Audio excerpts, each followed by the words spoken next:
Hey ladies and gentlemen, what's going on? It's yours truly again, Miss Cat Rio, the girl with 9 lives, and this is the latest video from my vlog, motherfuckers. So I haven't made a video since I got back from my cruise, and I got back on Monday and today's Friday. A lot has happened, and that's why I haven't made a video. Actually, I roll that back. I have made plenty of videos about this week, but I have not posted any of them because I needed to get all the information before I started going off at the mouth like I typically do. Let me explain.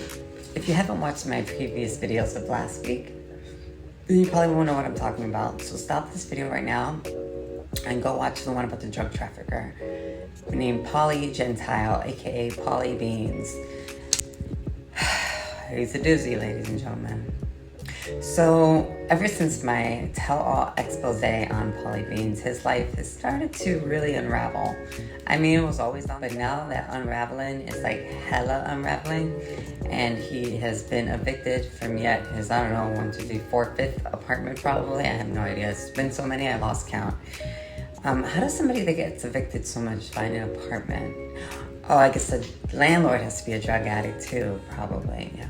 So, after my expose about Polly Beans, and his entourage of evil, drug-addicted minions, a lot has started to take place in my life that I can do without. Let's talk about the stalkers. So, let me paint you a picture. This Polly Beans person has like about 8 to 10, maybe even 12, what I call minions. They're basically bottom feeders that don't work. So they're usually, if not always, homeless people, usually young men, because that's what Polly likes. And he will take these people off the street, and in the beginning, to a person from the outside looking in, you would think that this was very altruistic of him. You would think, oh my God, what a nice guy. He's taking these people off the street and helping them out. Honey, let's rephrase that. What Polly Beans is doing is taking drug-addicted homeless people that are at the lowest point of their lives and exploiting them for their drug addiction and using them for sexual gratification and to do his bids. He makes them run drugs for him. He makes them beat people up if he wants them to. He makes them steal bicycles, which have all been confiscated, I heard, through the grapevine by the police ever since my video. And who knows what else? I mean, as far as I know, they probably wipe his ass. Who knows? I don't even care. The point is that because of these people's desperation, they will do anything that Polly asks them to do. And that makes Polly's grandiose, self-proclaimed godliness even more inflated, because he has these people that do anything he says. And so when you're a narcissist and you're completely self-absorbed and you're a sociopath, you only get convinced that the whole world owes you something and that you're entitled, and you command respect from people, however you give no respect. And that's where he and I have a conflict. This is why I'm doing this.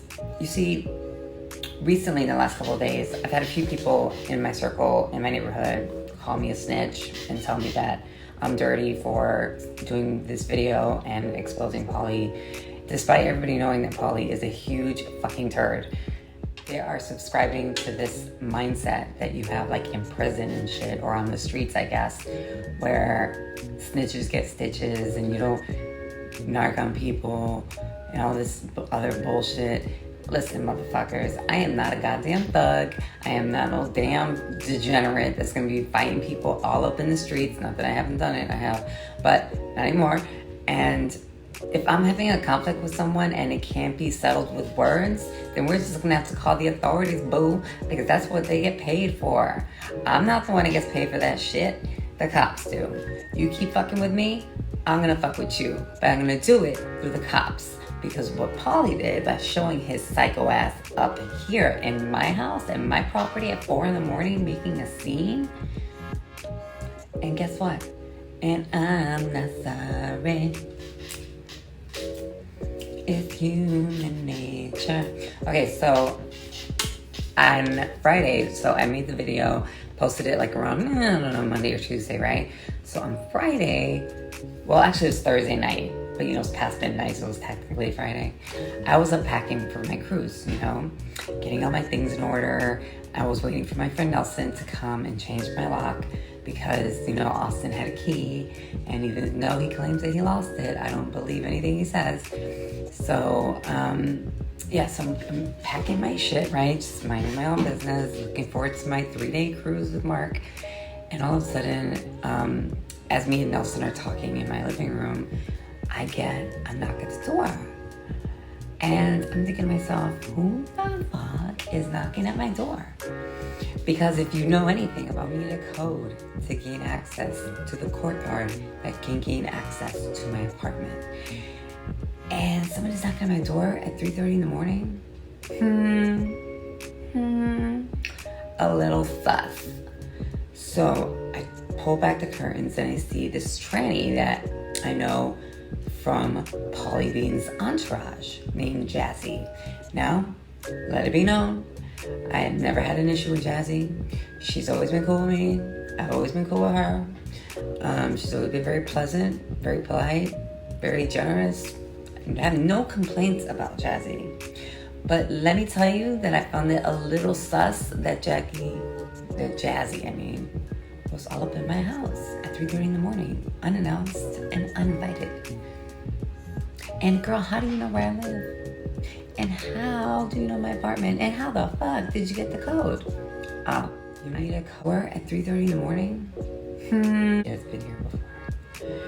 Which I took notice of. I did. Then she goes into the bathroom. Little did she know that my bathroom door has been propped open because I have it's neither here nor there. But she can't close the door. So I follow her into the bedroom where the bathroom is located. And I sit there and wait because, honey, any friend of Polly Bean's is no friend of mine. And although me and her are cool, I do not trust that bitch as far as I can throw her. Sorry, Jazzy Boo. Nothing personal. But you are friends with Satan. So she didn't really pee as far as I know because I didn't hear any pee coming out of her. I just heard her rustling or rummaging through her purse or something. But she washes her hands when she's done and she comes out, and as quickly as she came in, she exited. She left.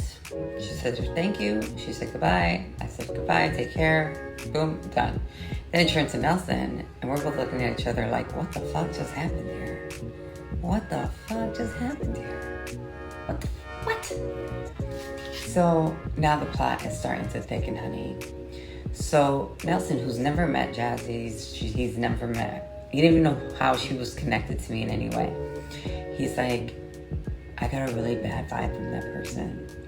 I got a really negative vibe from that person. I said, I know, me too. I feel like she either came here to scope the place out and report back to Polly Bean's what's going on in my apartment, and or she came to plant something in my apartment, such as like a microphone or maybe some money or maybe some drugs or something to try to set me up or whatever, So, but contrary to what Polly Beans and his entourage may believe, I'm not a complete fucktard. So as soon as she left, me and Nelson go into the bathroom and we turn everything upside down. We look under the mats, we look behind the toilet, we look inside the toilet, we look in the plants, we look behind the picture frames. Anywhere there was a nook or a cranny, we looked there. Because I don't trust this bitch, right? She wasn't in the bathroom long either. I think that maybe when she got there, she saw that she was really not going to be able to accomplish anything and therefore left quickly. I think she wasn't expecting the door to be propped open, because who would expect the door to be propped open? Only this weirdo's house. I think her plans may have been foiled and she gave up and aborted the mission. Before she left, however, I asked her, I said, did Polly Bean send you here? Did you come here to try to set me up, girl? She said, did Polly Bean send you here, girl? What's the real reason why you came here? Because it wasn't to be. I'm like, what's going on? I'm like, she's like, oh, what? You guys don't get along? You're fighting? I'm like, girl, come on, sis. Come on, girl. You know what's going on. Don't even try to play. But because she was lying and she felt uncomfortable by being confronted, not in an aggressive way, but just confronted, she left. And I was glad that she left. As I said, I have nothing personally against Jazzy. I think Jazzy has always been a nice person to me, but the fact that she rolls with Satan, I don't really want to have any dealings with her. Fire about it. Anyway, so Nelson had to end up leaving, and he was not able to complete my lock, which made me a little uneasy, if you know what I mean. So he leaves. I had like this real sense of dread coming over me as soon as Nelson left. I started to feel like, you know what? I feel like I'm being watched. I feel like they're not done, and I feel like I'm in danger. So what I do, I turn off all the lights in the apartment, and I try to make it look to whomever is observing my building that I am either asleep or I have left. And I got really quiet. Continued my packing, but got really quiet. And in the dark, I could still see my apartment, but in the dark, I started to hear things. And I know what everyone's saying. Oh my God, you're paranoid, you're hearing things. No, bitch. I know what I heard. I heard the distinct sound of footprints on a gravel. And let me tell you why that's relevant. In the alley, right, because that's what it is, essentially. It's a glorified alley behind my building. They had put gravel on the floor. So whenever somebody walks on it, you can hear it. And when you have everything off, you have no, I'm hearing something right now. I am hearing something right now. I'm catching this shit in real time. These motherfuckers are out there trying to kill a bitch. I just want to go 1 year where people are not trying to kill me. Just 1 year. Okay. I think it can continue. I think I can continue. What's that song hard to say? So I hear these footsteps, right? In the gravel. I'm gonna whisper because I'm pretty sure there's somebody staying outside my window. So I'm hearing these footprints, and I put my ear to my back door, and sure as shit, I hear somebody walking. And like, the only thing separating me from this person is this little fucking door. So I go, I didn't want to open the bedroom window and pull back the curtain because I didn't be able to. But if I went to the bathroom window that has a foggy glass, I could see out the window, but I would not be able to make out any details of who was standing there. So I go and I look out the window, and sure as shit, there is a white man with a white t-shirt and a baseball cap, looking a lot like the body shape of Boston. Just saying. Standing right at my door. Well, he takes notice of me being in the window, despite the lights being off. I don't know. Maybe it was my blonde hair. Maybe it was I don't know what the fuck. But he knew I was there. So as soon as he saw me, he jetted for the gate. And he was gone. So I call my friend Nelson, and my friend Nelson calls the cops. And the cops tell Nelson that they have gotten other calls from other neighbors about these strange people lingering around my building. So they said they were going to send out a patrol unit, which they did. About 10 minutes later, Nelson calls me back and says that the cops actually made eye contact with 3 suspects, 2 men and a tranny, and that they were all sitting inside of a car in front of my building at Arby's, because Arby's is literally my fucking front lawn. So my suspicions were correct. I was being stalked.